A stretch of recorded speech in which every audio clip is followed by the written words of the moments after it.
Matrix में हम लोग पढ़ रहे थे, तो फिर परिवर्त आव्यूह आज हम लोगों को पढ़ना है। परिवर्त आव्यूह मतलब क्या हुआ? Transpose of matrix. इसमें किसी भी आव्यूह ए के लिए परिवर्त आव्यूह को ए डैश से लिखा जाता है, ठीक है। और इसका डिफिनीशन कैसे है कि अगर ए बराबर है ए आई जे और एम क्रॉस एन, तो इसका जो परिवर्त होगा, परिवर्त आव्यूह A dash is equal to A J I N cross M.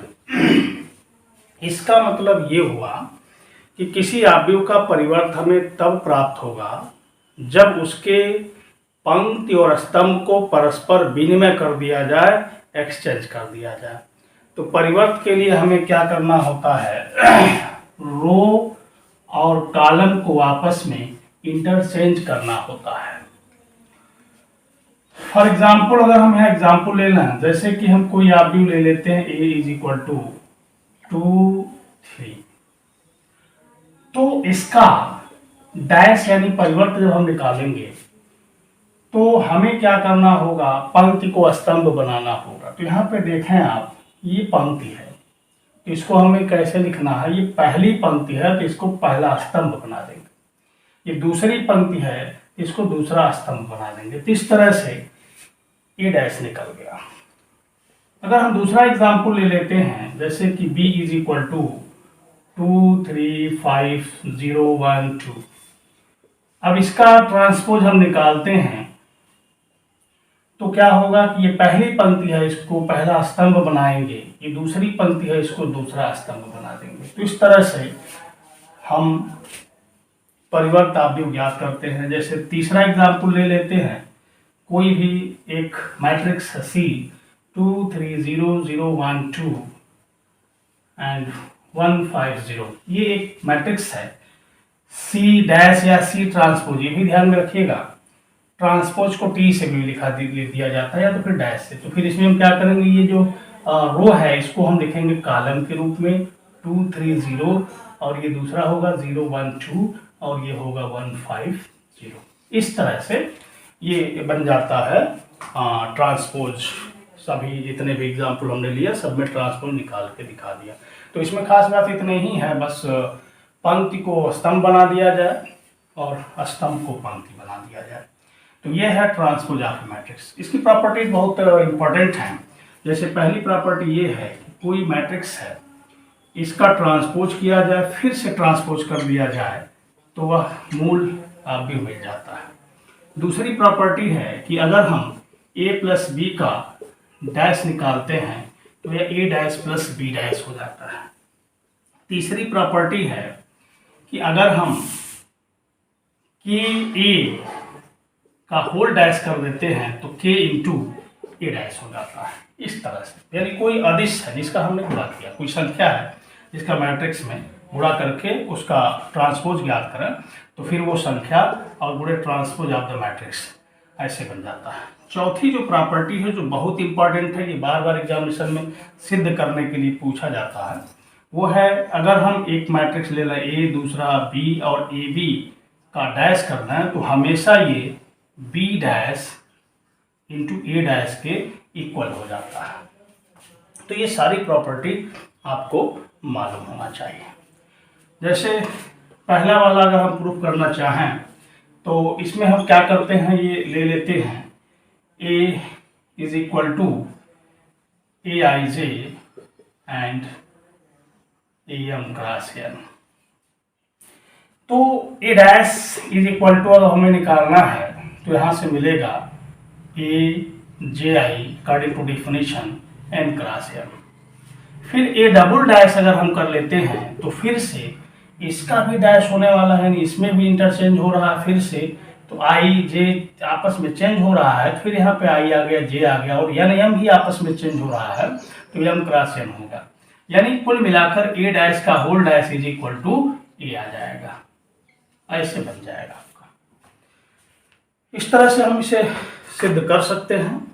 तो इसको आप उतार लें, फिर आगे बढ़ते हैं।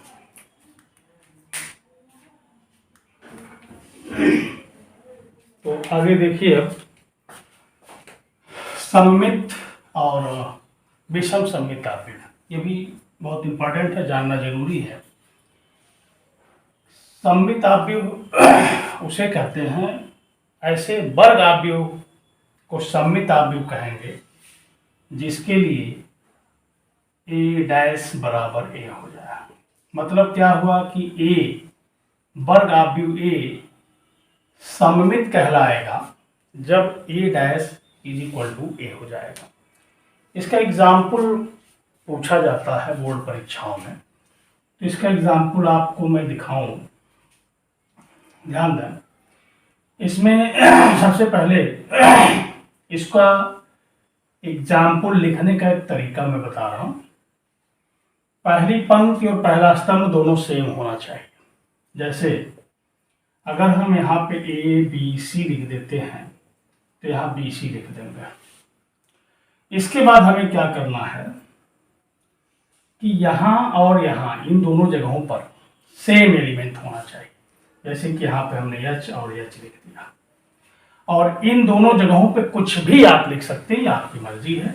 जैसे कि हमने यहाँ पे डी लिख दिया, यहाँ पे ई लिख दिया। तो अगर हमने यहाँ पे ए इज इक्वल टू दिस, तो ए डैश जरा देखिए कितना आता है। हमें क्या करना है, पहले वाले पंक्ति को पहला स्तंभ बना देना है, ए बी सी। पहली पंक्ति, फिर दूसरे पंक्ति को दूसरा स्तंभ बना देना है, बी डी एच। फिर तीसरे वाले पंक्ति को तीसरा स्तंभ बना देना है। अब दोनों को ध्यान से देखिए तो दोनों सेम नजर आएंगे। तो A dash is equal to क्या बन गया, ए बन गया। तो ये एक एग्जाम्पल हमने दिखाया। दूसरा एग्जाम्पल कोई भी एट रैंडम आप बना सकते हैं। जैसे कि हमने बनाया 1 3 5, तो फिर यहाँ लिखेंगे 3 5, यहाँ लिखा 0, यहाँ लिख दिया 0, यहाँ लिख दिया 7, यहाँ लिख दिया 7। तो ये 100% आपका ये सिमेट्रिक मैट्रिक्स होगा। आप कभी भी इसे करके देख सकते हैं। तो ये तरीका है। और भी एग्जाम्पल मैं लिख देता हूँ, आप जांच करेंगे उसका। जैसे कोई मैट्रिक्स हमने बी ले लिया, तो अब इसमें हम क्या करते हैं कि यहाँ पे हमने बना लिया, मान लो भाई यहाँ ट्रायंगल बना लिया, यहाँ पे एक स्क्वायर बना लिया, यहाँ पे स्टार बना लिया। तो अब यहाँ भी हमें क्या करेंगे, स्क्वायर बनाएंगे और यहाँ पे स्टार बना लेंगे। तो ये भी दोनों सेम हो गया। बाकी मैंने क्या कहा, यहाँ पे हैश बना दिया जो आप जानते हैं, और यहाँ कुछ भी बना दिया। यहाँ की जैसे कि हमने बी लिख दिया, यहाँ पे सी लिख दिया। तो इसको भी आप चेक करके देखेंगे, इसका डैश निकालेंगे तो बी के बराबर आ जाएगा। तो ये सारे एग्जाम्पल क्या है, ये सममित आव्यूह के हैं। ठीक है। अब नंबर आता है विषम सममित आव्यूह। विषम सममित आव्यूह हम ऐसे वर्ग आव्यूह को कहते हैं जिसके लिए A dash is equal to minus A आ जाता है। ठीक है, इस पे ध्यान रखेंगे, A dash is equal to minus A आना चाहिए। तो ऐसा वर्ग आव्यूह विषम सममित आव्यूह कहलाएगा। अब इसका भी एग्जाम्पल मैं आपको बताऊं, इसका भी एक तरीका सीख लीजिए आप। जैसे कि काफी हम ले लेते हैं ए इज इक्वल टू। अब इसमें सबसे खास बात है, अगर 3x3 का आव्यूह बनाते हैं तो इसका मुख्य जो फंडामेंटल आपका ये डायगोनल होगा वो 0 होगा कंप्लीट। तो जैसे हमने यहाँ पे 0 बना लिया, यहाँ पे बना लिया h, यहाँ पे बना लिया के। ध्यान से देखेंगे पैटर्न तो आपको क्लियर हो जाएगा। फिर इसके बाद यहाँ पे हमने माइनस h लिया, यहाँ पे k ले लिया। ठीक है। इसके बाद यहाँ देखिए ये 0 ही रहेगा। मैंने क्या कहा कि ये जो फंडामेंटल आपका डायगोनल है ये 0 ही होना चाहिए। ये दोनों सेम लेना है, बस इतनी सी बात है। तो यहाँ हमने ए ले लिया और यहाँ भी ए ले लिया। अब इसका अगर हम इसका ए डैश निकालते हैं, इसका ट्रांसपोज निकालते हैं, तो इस रो को हम लिखेंगे कॉलम में, यानी 0 एच एंड के। फिर इसको दूसरे रो को हम लिखेंगे कॉलम में -h 0 a। फिर इसके बाद तीसरे को के एंड ज़ीरो, सॉरी हाँ, के एंड ए एंड ज़ीरो, ऐसे बन जाएगा। अब आप देखेंगे, अब अगर हम इसमें माइनस कॉमन ले लेते हैं या फिर माइनस से गुणा भी कर देते हैं, डिवाइड भी कर देते हैं, तो माइनस से गुणा इसमें जब होगा, ये होगा ज़ीरो एच और ये हो जाएगा आपका माइनस, यहाँ देखो माइनस छोटा है, ठीक है, यहाँ पे आ जाएगा माइनस के। अब इसमें जब जी इसमें माइनस का गुणा होगा तो, और यहाँ भी एक माइनस, ये ध्यान रखना, ये दोनों ये सेम हो और माइनस चिन्ह के साथ हो, और इसमें क्या हो कि यहाँ पे ये प्लस हो और यहाँ पे माइनस हो, यानी ये टोटल इसमें माइनस के गुणा करने पे ये मिलता हो, इस तरह से सेट करना है। इसके बाद देखिए क्या आ जाएगा, यहाँ पे ध्यान से देखा तो इसमें जब गुणा होगा दूसरे वाले में तो ये आपका आ गया माइनस एच, ये जीरो ही रहेगा, और ये आ गया आपका माइनस है। फिर इसमें जब गुणा होगा तो ये आपका आ गया माइनस के, देखिए जब बदलेंगे तो यहाँ पे ये माइनस आ जाएगा, चूंकि ये माइनस था तो ये प्लस आपका बन जाएगा, माइनस माइनस का जब गुणा हुआ तो ये प्लस बन गया आपका, और ये क्या बन गया आपका, ये अब ये वाला जो माइनस है ये यहाँ पे आ जाएगा। अब माइनस और माइनस का जब मल्टीप्लाई होगा तो फिर ये बन जाएगा ए और यहाँ पे हो जाएगा जीरो। तो अगर आप ध्यान से इसको देखें तो एक्चुअली ये माइनस है और ये ए है। फिर से मैं बता दूं आपको एक बात, ये ए की वैल्यू ये लेना है, यानी जो यहाँ पे लेंगे, ये पहली बात मुख्य विकर्ण इसका जीरो होना चाहिए। उसके बाद जो यहाँ लेंगे इसका माइनस पोर्शन यहाँ लेंगे, और ये दोनों सेम होगा, एक प्लस होगा एक माइनस, को इसको माइनस इसको प्लस, या इसको प्लस इसको माइनस लेंगे। ये पैटर्न है स्क्यू सिमेट्रिक मैट्रिक्स का एग्जाम्पल लिखने का। अब ए डैश जब करेंगे तो ये हमने यहाँ लिखा, यानी पहली पंक्ति पहला कॉलम, दूसरी पंक्ति देखिए ये वाला, ये दूसरा कॉलम, तीसरी पंक्ति तीसरा कॉलम, फिर माइनस का गुणा और भाग किया, भाग वाला बाहर रह गया, गुणा अंदर कर दिया, ये मिल गया, और ये ए के बराबर है, तो A dash is equal to minus A आ गया। तो इसका मतलब ये क्या हो गया, इसको सिमेट्रिक मैट्रिक्स हो गया। एक और एग्जाम्पल हम यहाँ पे दिखा देते हैं इसका, देखा, जैसे कि हमने लिया बी इज इक्वल टू, अब हम कोई भी एक मैट्रिक्स बना लेते हैं, जैसे कि यहाँ पे जीरो तो लेना ही है, एक लेना है, माइनस दो ले लिया, अब यहाँ पे माइनस एक और ये दो ले लिया, फिर ये जीरो ही रहेगा, ये जीरो रहे, यहाँ पे एक प्लस एक माइनस, हम इसको ले लेते हैं माइनस थ्री और इसको ले लेते हैं प्लस थ्री, ठीक है, इस तरह से ये बन गया। ऐसे और भी एग्जाम्पल्स आप बना सकते हैं, आप पैटर्न अगर समझ गए ऐसे एग्जाम्पल बना सकते हैं। इसका डेफिनेशन और एग्जाम्पल बोर्ड परीक्षा में पूछता है, तो जो पैटर्न हमने बताया उससे बड़े आसानी से एग्जाम्पल को आप दिखा सकते हैं, कुछ आपको याद नहीं करना पड़ेगा, पैटर्न से आप लिख लेंगे। इसको उतार लीजिए, फिर आगे बढ़ते हैं। बंद करो। हाँ देखें भाई, ये इसके बाद कुछ प्रमेय हैं। जैसे कि पहला ये है कि विषम सममित आव्यूह में मुख्य विकर्ण के सभी अवयव शून्य होते हैं, जो हमने आपको एग्जाम्पल में इसको हिंट भी किया था। तो इसको हम प्रूव कर लेते हैं, जरा ध्यान से देखें आप। हम इसमें ले लेते हैं एक आव्यूह, एक वर्ग आव्यूह AIJ, और ये m क्रॉस m होगा क्योंकि स्क्वायर मैट्रिक्स है। दूसरी बात ये है कि विषम सममित आव्यूह अगर है तो विषम सममित के लिए कंडीशन क्या होना चाहिए, विषम सममित के लिए सममित आपको पता है कि विषम सममित के लिए कंडीशन होता है ए डैश इज इक्वल टू ए। अगर हम एलिमेंट्स के रूप में इसको दिखा दें तो AIJ के बजाय ये AJI होगा, और माइनस से यहाँ पे आ गया AIJ, वो भी माइनस के साथ।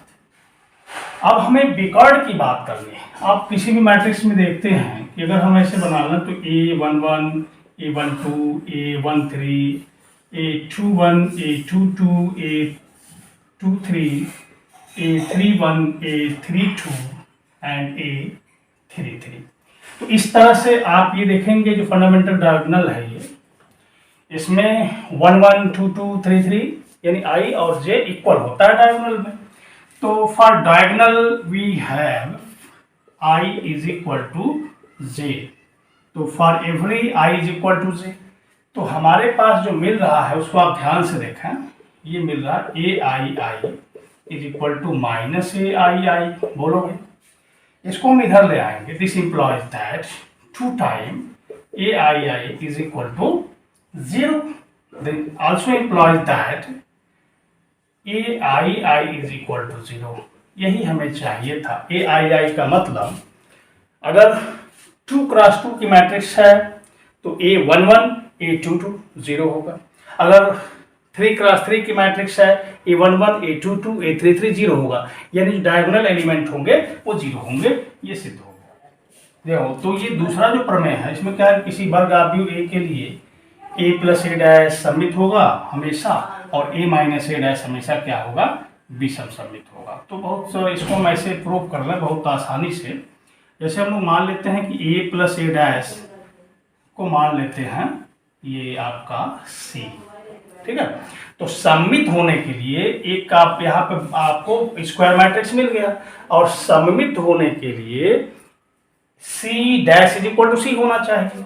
तो अब हम क्या करते हैं, C डैश निकालते हैं, तो C dash is equal to A plus A का डैश हो जाता है। अब आपने ट्रांसपोज की प्रॉपर्टी में पढ़ा था कि A प्लस बी का whole dash is equal to A dash plus B dash, तो ये हो जाएगा A डैश और प्लस ये A डैश का डैश, देखिए यहाँ पे A डैश है पहले से, तो A डैश का डैश, इसका मतलब साफ हो गया कि यही बराबर हो जाएगा A डैश प्लस A, क्योंकि A डैश का डैश A हो जाता है और यही क्या है, C है। तो आपने क्या देखा, this implies that C dash is equal to C, यानी A प्लस बी यानी C क्या है, एक ये आपका सममित आव्यूह है, और C का मतलब क्या हुआ, A प्लस ए डैश। इसी तरह से अगर हम मान लें A minus A dash is equal to B, तो अब हमें दिखाना है कि यह जो B है या स्क्यू सिमेट्रिक होगा, यानी B dash is equal to minus B दिखाना है। तो इसी तरह से देखो हम क्या करते हैं, B डैश की वैल्यू जब हम निकालेंगे या हम यहाँ से निकाल देते हैं B dash is equal to A minus A dash का होल डैश। अब ये इज इक्वल टू हो गया A dash minus A dash का होल डैश, और यही आपका हो गया A डैश माइनस ए, और इसमें माइनस कॉमन ले लिया तो A माइनस ए डैश हो गया, और यही है आपका B, तो ये आपका आ गया माइनस B, यानी फाइनली आपको देखो मिल गया B is equal to B dash is equal to, यहाँ देखिए B dash is equal to minus B। तो मतलब साफ हो गया कि किसी भी वर्ग आव्यूह A के लिए A प्लस ए डैश क्या होगा, सममित होगा हमेशा, और A माइनस ए डैश क्या होगा, हमेशा विषम सममित आव्यूह होगा। इसके बाद तीसरी जो प्रॉपर्टी है ये 2017 में यूपी बोर्ड में पूछा भी गया है। इसमें क्या कहता है कि किसी भी वर्ग आव्यूह को एक सममित और एक विषम सममित आव्यूह के योग के रूप में अद्वितीयतः व्यक्त किया जा सकता है। मतलब ये हुआ कि कोई भी वर्ग आव्यूह ले लिया जाए तो उसको एक सममित और एक विषम सममित आव्यूह के योग के रूप में हम दिखा सकते हैं, लेकिन एक ही बनेगा ऐसा नहीं है कि उस तरह से कई आव्यूह बन जाएंगे, कई आव्यूहों के योगफल में लिखा जा सकता है, ऐसा नहीं होगा। और द्वितीयता लिखा हुआ है, इसका मतलब केवल एक और एक ही होगा। तो इसको भी हम लोग प्रूव कर सकते हैं। तो इसके लिए हमें क्या करना है, देखो ध्यान देना, एक वर्ग आव्यूह हम ले लेते हैं A, ठीक है। अब A ही हमें लाना है, तो अब देखो क्या हुआ, आपको पता है कि A प्लस ए डैश ये क्या हो जाता है, सममित आव्यूह होता है, और अगर इसी में हम जोड़ दें A माइनस ए डैश, आपको ये पता है कि ये विषम सममित आव्यूह होता है। तो ये सममित आव्यूह और ये विषम सममित आव्यूह, लेकिन अब अगर इसको हम A की जगह पे इतना लिख सकते बड़े आसानी से, और ये साफ है कि ये सममित आव्यूह है और ये विषम सममित आव्यूह है, और जोड़ के देख लो A plus A dash plus A minus A dash, A dash से डैश कैंसिल हो गया, 2A आ गया, जबकि हमें A चाहिए था। तो अगर हम यहाँ पे 1/2 कर देते हैं तो बड़ी आसानी से A की वैल्यू यह हो जाएगी, और हमें मिल भी गया तब a इज इक्वल टू हो जाएगा 1/2 a plus a dash and plus 1/2 a minus a dash. ये देखो यह सममित है और ये क्या है, विषम सममित है। तो किसी भी आव्यूह को एक सममित और एक विषम सममित आव्यूह के योग के रूप में दिखाया जा सकता है। अब देखो अगर यहाँ b हो तब क्या होगा, 1/2 b plus b dash plus 1/2 b minus b dash. अगर यहाँ c हो तो 1/2 c plus c dash and plus 1/2 c minus c dash. Clear, उतार दीजिए फिर बताते हैं।